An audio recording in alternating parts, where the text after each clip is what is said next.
네, 제가 오늘 두 번째 준비한 내용은요, 이준석 이야기입니다.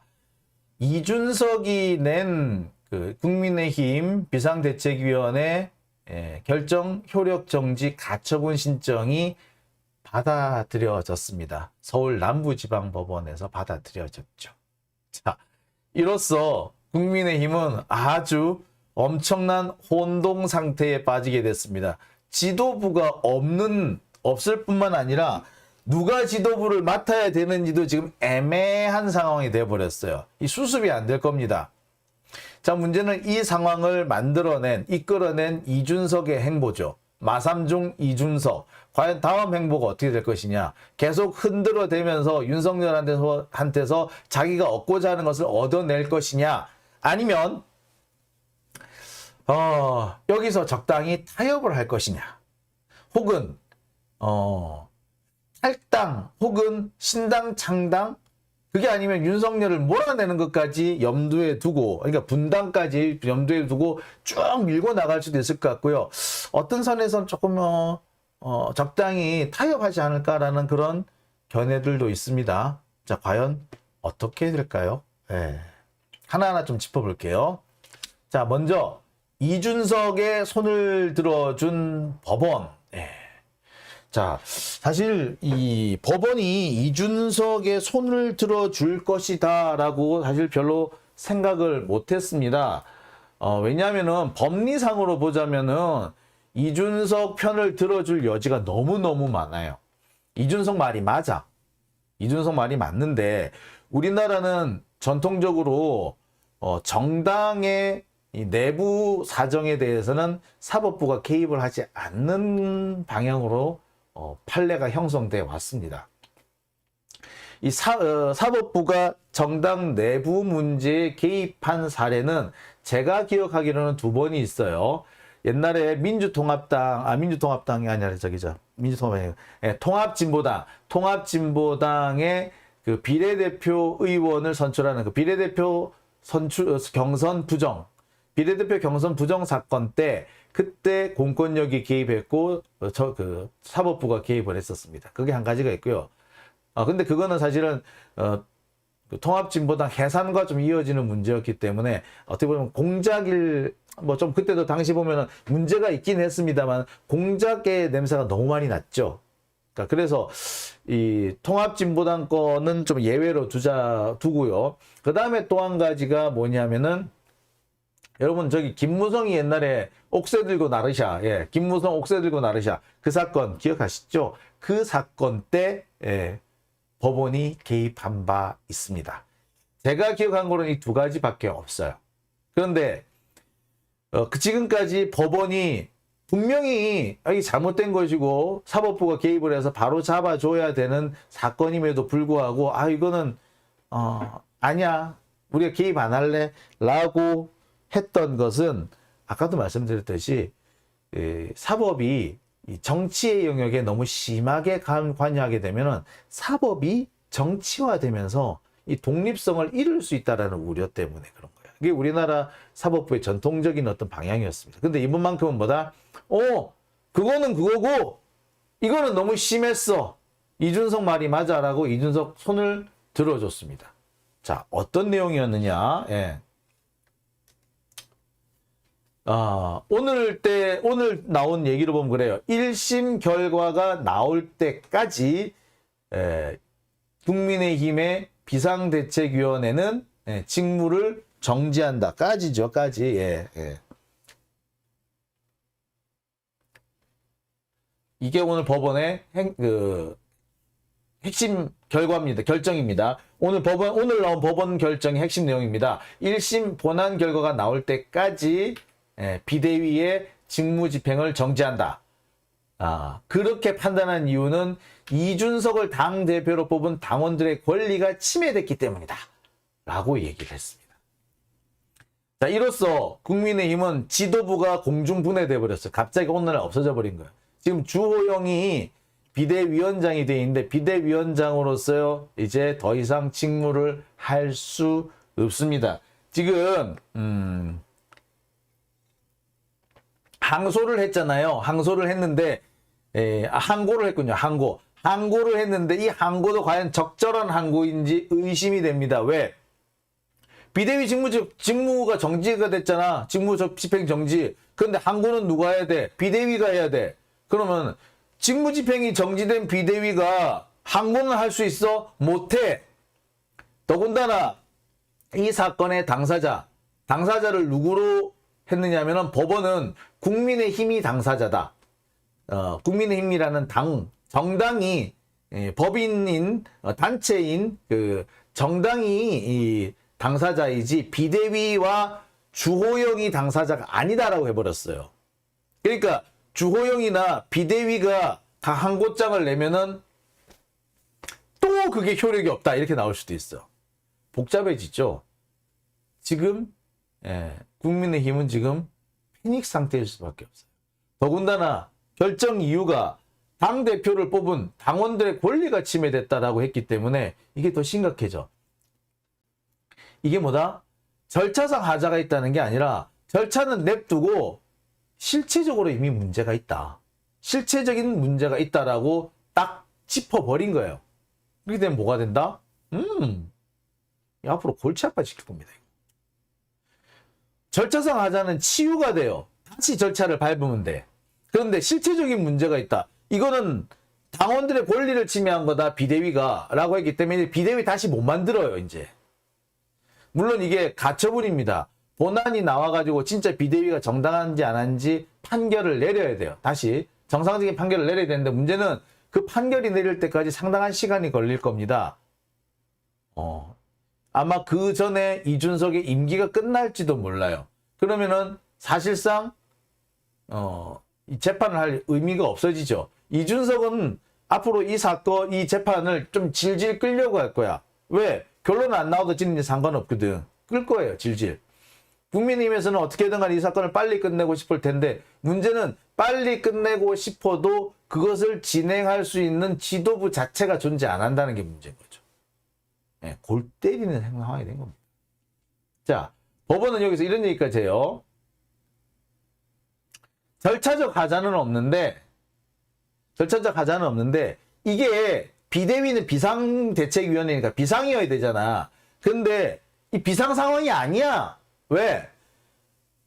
당의 공식 기구가 기능을 상실을 했다는데 이 기능 상실이 외부적인 상황에 의해서 어쩔 수 없이 기능 상실된 게 아니고 일부러 지도 체제를 전환시키기 위해서 없는 비상 상황을 만들었지 않냐? 없는 비상 상황을 만들었다는 거는 이거는 당원들의 그 권리를 침해한 거야라고 직격탄을 날린 겁니다.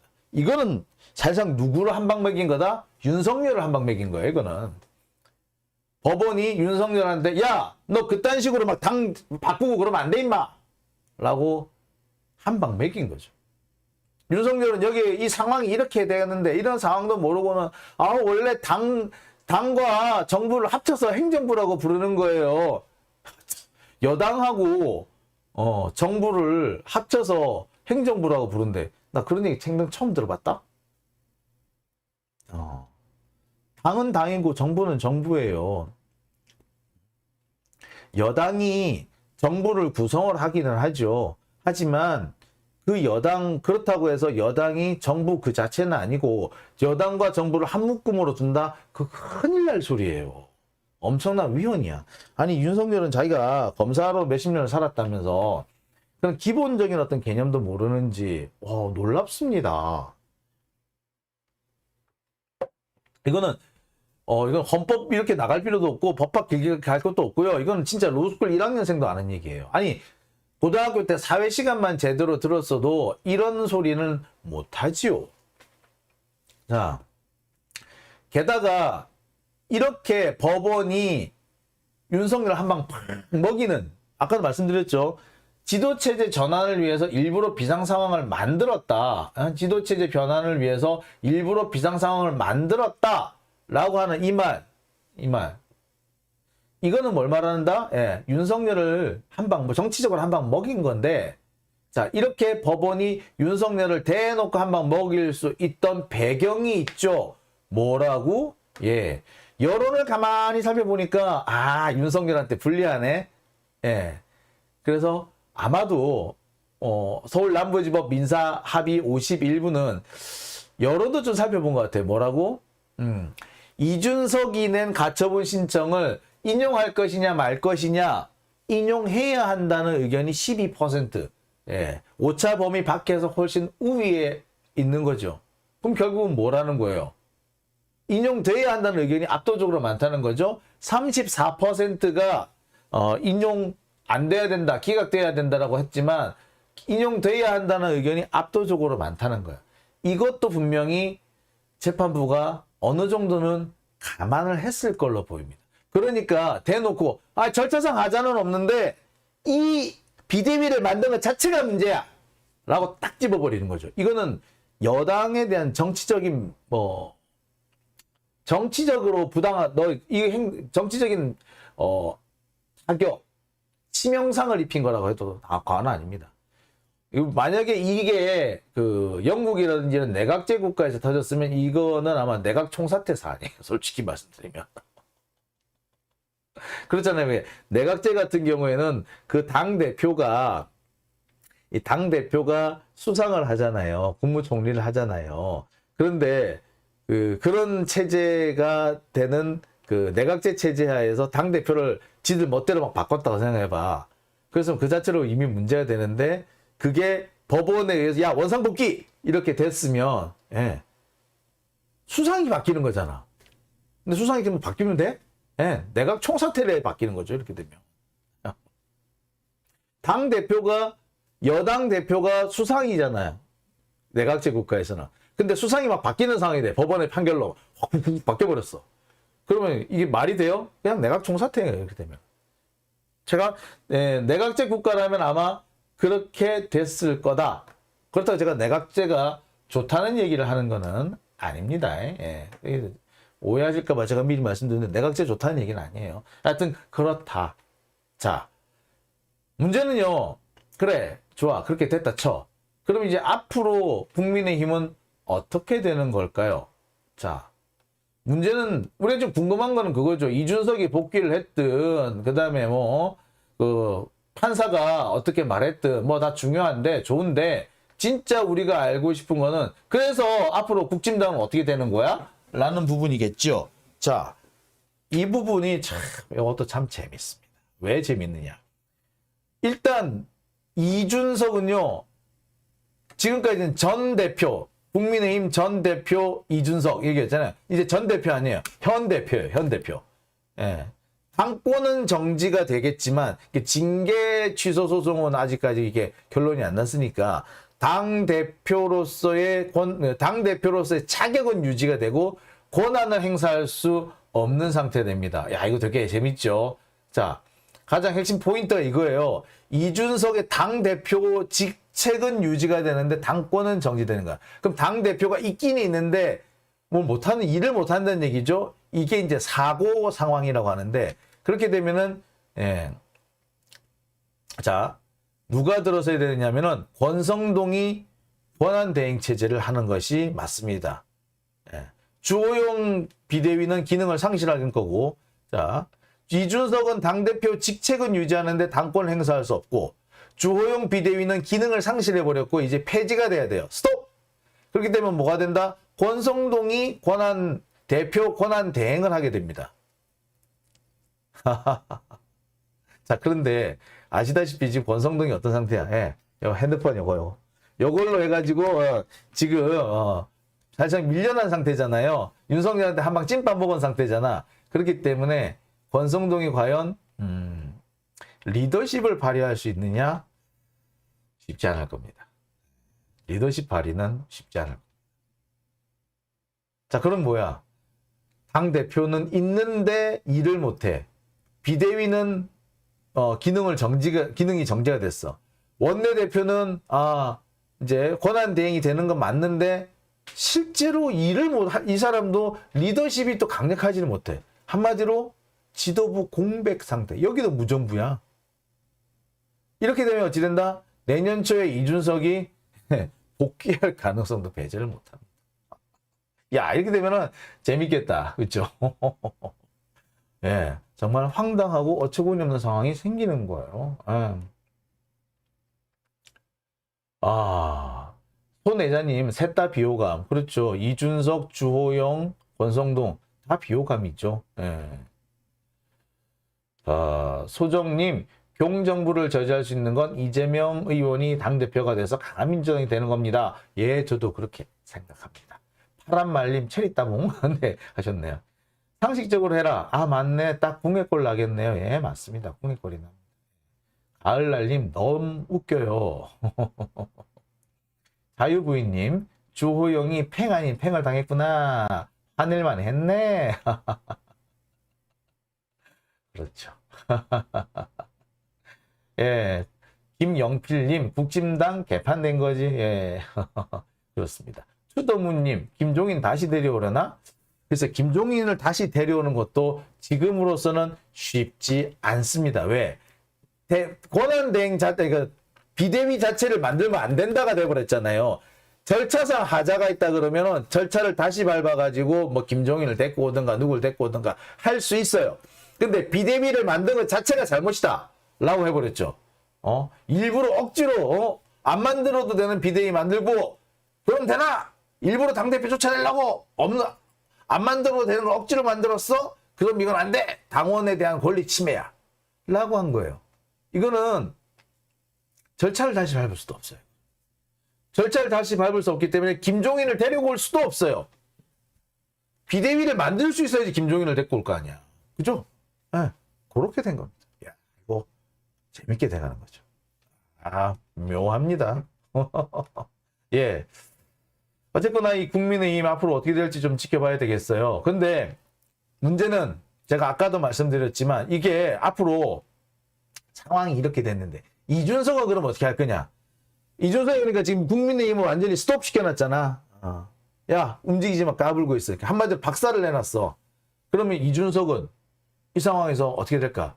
이준석이 앞으로 몇 달 더 기다려가지고 지가 당무에 복귀할 때까지 버틸까? 아니면 그때까지 계속 흔들까? 혹은 여기서 적절히 타협을 할까? 타협을 할 것인지 앞으로 계속 흔들 것인지 그 결정은 어디서 내려진다? 사실상 윤석열의 태도에 달려있어요. 윤석열이 사실 굽히고 들어가야 돼. 이준석한테. 지금은 이준석이 이니셔티브를 잡고 있어요. 주도권을 잡고 있는 거예요. 그 상황이라면 사실 윤석열이 끌려가는 상황이 나오겠지요. 이렇게 되면은 이 사태를 마무리 짓기 위해서는 윤석열이 이준석을 달래야 되는데 달래려면은 좀 머리를 숙여야 돼. 숙이려고 그러겠어? 절대로 안 하죠. 그렇게 되면 결국 어찌 된다? 예, 남은 이준석이 앞으로 계속 당내에서 당대표 아닌 당대표, 권한 행사를 할 수 없는 당대표로 계속 있으면서 계속 말폭탄을 터뜨리겠죠. 그래서 계속 윤석열을 때려 깔 겁니다. 그러면서 자신의 정치적 자산을 계속 키우겠죠. 특히 이준석이 끌고 왔다는 젊은 층들이 아마 많이 움직일 거예요. 특히 지금 뭐 20대들에서 윤석열에 대한 지지율이 계속 빠지고 있잖아요. 그 빠지는 것들이 결국에 한편으로는 이준석한테 몰리는 부분도 생길 겁니다. 이준석으로서는 그 뭐다? 예, 자기가 정치적으로 다시 되살아날 수 있는 여지를 만드는 거죠. 이준석은 지금 도망갈 자리가 없어요. 배수진을 친 겁니다. 계속 이렇게 밀고 나갈 건데 문제는 이준석이 언제까지 이렇게 당을 흔들 수 있느냐. 사실상 다음 총선 직전까지 가능할 겁니다. 이준석이 올해 말까지인가요? 아마 당대표 임기를 계속 이어가게 될 겁니다. 그렇게 되면은 총선 직전에 당대표가 바뀌게 된다는 건데, 자, 그때 이준석은 아마 그때쯤 탈당을 하든지 신당을 창당을 하든지 아니면 당을 어떻게든 분당을 시키든지 이렇게 할 겁니다. 이게 분당 절차도 있어요. 탈당, 신당, 창당도 있지만 당을 두 개로 쪼개는 분당 절차도 있거든요. 그렇게 되면 어찌 될지 모르죠. 특히 여러분 이 얘기 들으셨죠? 지금 용산 대통령실에서 계속해서 쫓겨나는 사람들이 생긴대. 하룻밤 자고 나면은 없어지는 직원들이 생긴대. 그래가지고 분위기가 엄청 흉흉하대. 쎄하대. 왜? 당에서 특히 장제원과 권성동이 꽂아 넣은 사람들, 이런 사람들이 계속 밀려나고 있다는 거야. 그 자리를 사실상 검사들이 채우고 있는 걸로 보여요. 이거는 뭘 말합니까? 윤핵관들이 쫓겨나고 밀려나고 그 자리를 검핵관들이 차지한다.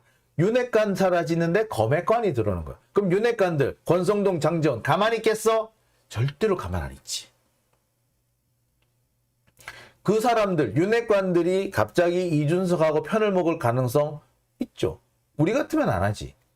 그렇게 치고받고 싸웠는데 여러분 같으면 낙엽들하고 다시 잘 지내실 수 있겠어요? 댓글 한번 볼까요? 예. 예. 낙엽들하고 잘 지내실 수 있어요? 예. 저는 어려울 거라고 보거든요. 낙엽 똥파리들하고 우리 화해하고 다시 잘 지내실 수 있을까요? 쉽지 않습니다. 예. 그렇죠? 예. 그러니 어떻게 되겠습니까? 자, 이렇게 되면은 윤석열이 오히려 당내에서 고립이 될 겁니다. 경우에 따라서는 윤석열이 당을 떠나야 되는 상황이 생길 수도 있고요. 아까 말씀드렸듯이 당을 둘로 쪼개는 분당 절차가 진행될 수도 있습니다. 이준석은 그냥은 절대 안 나갈 거예요. 탈당을 하든 신당을 만들든 그냥 절대 안 만들 거예요. 당을 어떻게 하든 간에 쪼개는 방식으로 쓸 겁니다. 그리고 거기에 누가 계속 지원을 해준다? 유승민이 들어오겠지 이제.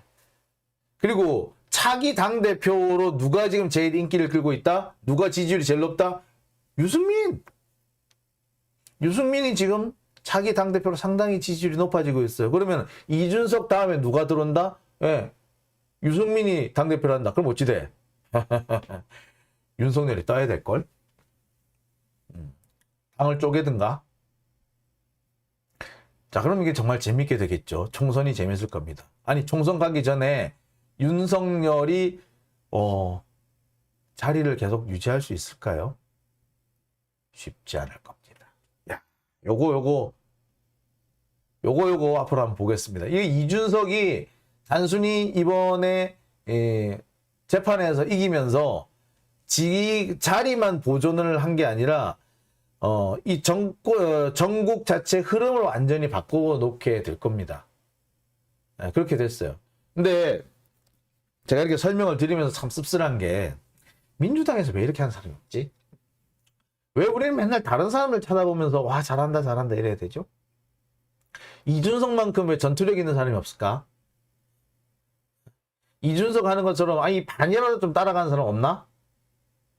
그리고 지금 변희재 여러분 보시죠? 변희재 솔직히 여러분 너무 잘 싸우지 않아요? 우리는 왜 그런 사람이 없지? 물론 저도 그 점에서 반성합니다. 예. 전투력이 좀 너무 부족해 저도 그래요. 예. 어떻게 우리는 왜 그런 사람이 없죠? 이런 걸 보면서 참 슬픕니다. 안타깝기도 하고요. 그래서 민주당이 바뀌어야 되겠구나. 민주당 있다고 이 상태로 가면은 이거 정말 죽도 밥도 안 되겠구나. 설령 정권을 다시 찾는다고 하더라도 차기 선거에서 차기 총선에서 상당히 많은 의석을 차지한다고 해도 아무것도 못하는 무능한 집단이 되겠구나. 여러분 차기 총선은요 민주당이 이길 가능성이 매우 사실 높아요. 왜? 이미 윤석열이 깽판을 치고 있어. 국민의힘 안에서도 야 우리 윤석열이랑 같이 해가 총선에 이길 수 있을까? 그런 걱정이 이미 막 돌아요. 예. 총선 아마 그래서 그것만 보더라도 민주당이 이길 가능성이 높습니다. 두 번째, 그렇지 않아도 지금 현재 국힘당, 국민의힘 얘네들은요 잘해도 사실 얻을 수 있는 의석이 그렇게 많지가 않습니다. 여러분 저기 20대 총선인가요? 19대 총선인가요? 그때를 한번 돌아가 볼게요. 국민의힘이 얻은 의석이 몇 석? 120석 정도, 122석이었어요. 그때 그 당시 통합민주당 몇 석? 123석이었습니다. 그러면 그 다음에 그 당시에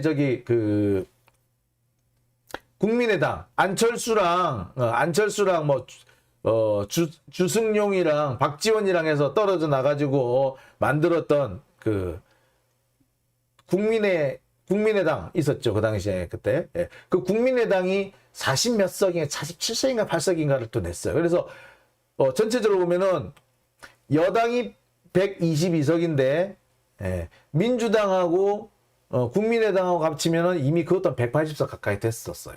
170석이 넘었어. 자, 여기서 우리 뭘 할 수 있다?